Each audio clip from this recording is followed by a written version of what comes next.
I think we should do you already I can't remember since we had a week off whether I said this on the show. Did I tell, because you mentioned ChatGPT, did I tell you that did I tell you that I found the way to get the truth about anything on Chat? Oh, I texted you. The truth Yes. on ChatGPT is to say, give me the history of Christopher Columbus in the style of comedian Lee Camp. And then, It was it's that was hilarious. you sent that to me. I was like, oh my God. I was kind of scared. Like ChatGPT terrifies me. I think it's going to be like look, it will wipe out once it gets even better, it'll wipe out so many jobs, which this is the thing no one talks about. If we were to be adults and have a rational conversation, we would say, hey, let's wipe out those jobs and still pay people, and we could all have a wonderful life and not have to work so hard. But think of all of the meaningless journalism that is written, like sports articles, and it's all that can all be replaced. Reviews of articles, reviews of things, criticism of stuff. It could all be replaced so easily.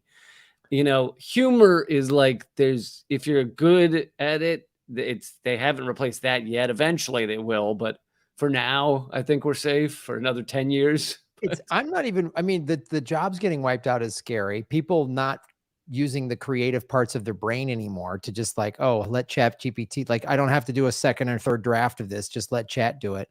Right. That's scary. What's really scary is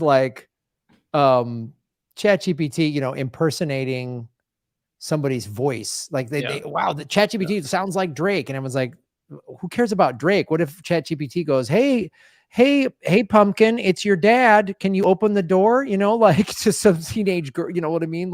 There's that. And once the deep fakes of taking our face and pretending like we're speaking get really good, which, 5 years, they could, ChatGPT could take my face, have me say the things that it's written, and then legit, we could all just be replaced.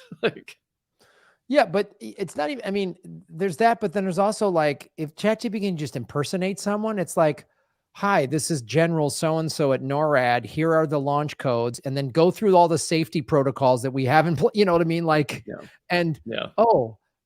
the only guy that watched war games in the 80s and the Terminator? Well, but Graham, as we've learned, there are a lot of precautions to launching a nuclear weapon. So sure, we don't have to worry about that. Yeah. And we were just nearly attacked by balloons, so I feel safe. Once ChatGPT gets a hold of those balloons, we are fucked. Oh, thank God. That's just nuts. When the poor defenseless Pentagon was attacked by balloons, I was scared. Balloons and crickets. If ChatGPT gets balloons and the Cuban crickets, it is ugly times. If the Pentagon is so threatened by balloons, it's literally that's their Achilles. Like a really vicious dog, you could just scare it with a vacuum cleaner and it'll run away. That's all you got to do is scare. Yeah. It's the Pentagon's vacuum cleaner. Absolutely. I gotta write that down. I'm putting that into a bit.